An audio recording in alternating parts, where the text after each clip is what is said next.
বেশ কিছু প্রবাদ আছে, তার মাঝে দুটি হলো একতাই বল আর 10 মিলে করি কাজ হারে জিতে নাহি লাজ। 10 জন মিলে একটা কাজ করতে গেলে সেখানে ভুল ত্রুটি হবেই, কিন্তু লজ্জা পাওয়া যাবে না। আবার সবাই মিলে যখন একটা কাজ করছি সে কাজটা অবশ্যই হবে, আর তার ফলটাও আমরা খুব ভালো পাবো।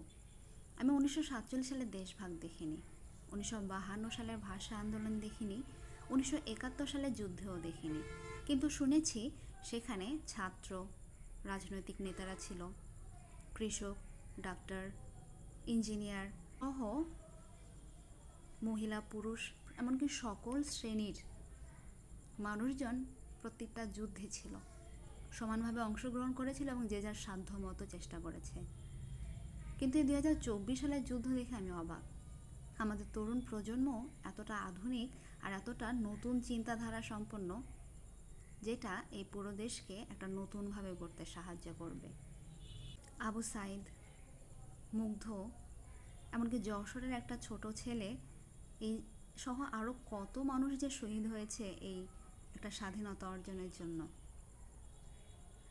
এটা সত্যি অনেক প্রশংসনীয়।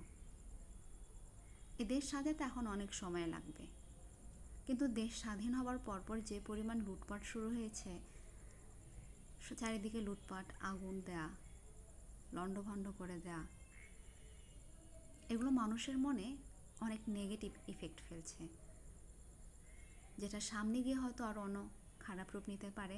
কিন্তু তবু আমরা আশা হারাবো না।